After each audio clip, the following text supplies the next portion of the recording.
कभी सोचा है कि हम जब अपने पसंदीदा ऐप्स में एक स्क्रीन से दूसरी स्क्रीन पर जाते हैं और फिर आराम से वापस आ जाते हैं, तो ये सब इतनी स्मूथली, इतनी आसानी से होता कैसे है? आज हम इसी के पीछे का जो सीक्रेट है ना, उसे समझने वाले हैं।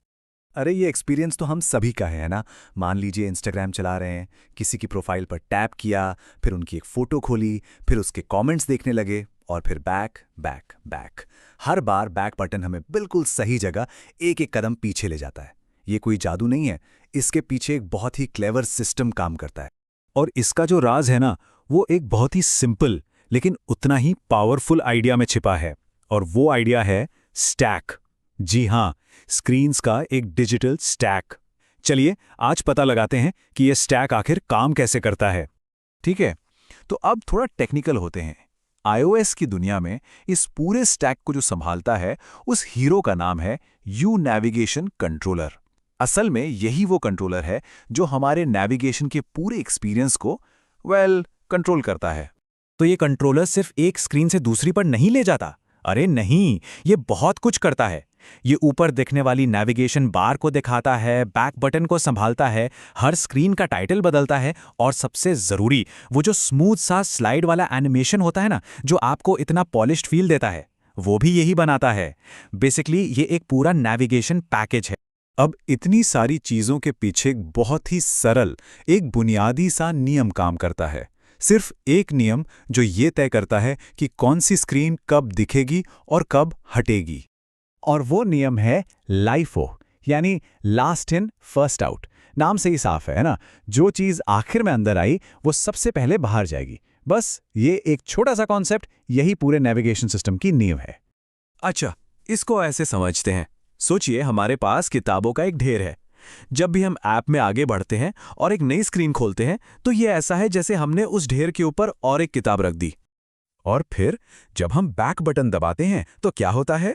बिल्कुल सही, हम सबसे ऊपर वाली किताब को हटा देते हैं। मतलब जो स्क्रीन सबसे आखिर में आई थी, वही सबसे पहले बाहर जाती है। लास्ट इन फर्स्ट आउट, है ना? एकदम सिंपल। तो इस स्टैक में किताबें रखने और हटाने के, मेरा मतलब है स्क्रीन्स को जोड़ने और हटाने के लिए दो खास एक्शन होते हैं। प्रोग्रामिंग की भाषा में हम इन्हें कहते हैं पुश और पॉप। इसको समझना बहुत आसान है। पुश का मतलब है स्टैक के ऊपर एक नई स्क्रीन रखना, यानी ऐप में आगे बढ़ना। और पॉप का मतलब है सबसे ऊपर वाली स्क्रीन को हटा देना, यानी ऐप में पीछे जाना। पुश फॉरवर्ड, पॉप बैकवर्ड, बस इतना ही। अब कोड में ये कुछ ऐसा दिखता है। देखिए, यहां सिंटैक्स पर ज्यादा ध्यान नहीं देना है, बस एक्शन को समझना है। पुश व्यू कंट्रोलर ये नई स्क्रीन को पुश करता है। पॉप व्यू कंट्रोलर ये एक स्क्रीन पॉप करता है, यानी पीछे ले जाता है। और एक और मजेदार कमांड है, pop to root view controller. मान लीजिए हम 5 स्क्रीन अंदर चले गए हैं और हमें सीधे पहली स्क्रीन पर वापस आना है, तो बस ये कमांड काम आता है। चलिए अब इसको एक्शन में देखते हैं।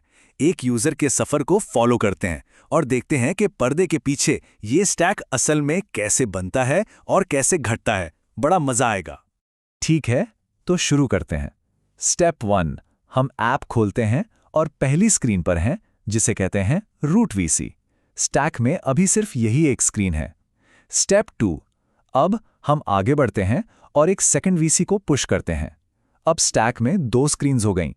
स्टेप 3, चलिए और अंदर चलते हैं और डिटेल्स वीसी को पुश करते हैं। अब स्टैक में 3 स्क्रीन्स हैं। अब देखिए मजा। स्टेप 4, जैसे ही बैक बटन दबता है, सबसे ऊपर वाली यानी डिटेल्स वीसी पॉप हो जाती है। हम वापस सेकंड वीसी पर आ गए।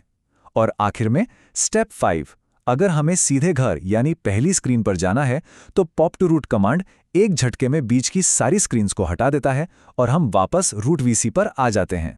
तो सवाल ये उठता है कि ये सब जानना जरूरी क्यों है? क्या ये सिर्फ एक किताबी बात है? बिल्कुल नहीं।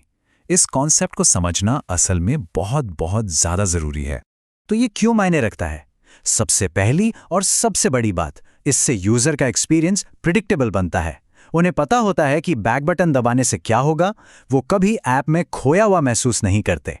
दूसरा, ये सेटिंग्स मेनू जैसी चीजों के लिए जहां एक के बाद एक लेयर्स होती हैं, बिल्कुल परफेक्ट है। और सबसे बढ़िया बात, हमें ये सब खुद नहीं करना पड़ता। iOS का UKit फ्रेमवर्क ये सारे मुश्किल काम जैसे एनिमेशंस और स्टैक मैनेजमेंट हमारे लिए खुद कर देता है। और हाँ, एक बोनस टिप, ये iOS डेवलपर इंटरव्यू का एक बहुत ही कॉमन सवाल। तो ये लाइफो स्टैक ऐप्स में नेविगेट करने का एक बहुत पावरफुल तरीका है, पर ये अकेला तरीका नहीं है। जरा सोचिए, जो नीचे टैब बार होते हैं या साइड से निकलने वाले मेनू होते हैं या वो स्क्रीन जो अचानक ऊपर से आ जाती है, वो सब कैसे काम करते हैं? नेविगेशन की दुनिया इससे कहीं ज्यादा बड़ी है और स्टैक उसका एक बहुत ही जरूरी लेकिन सिर्फ एक हिस्सा है।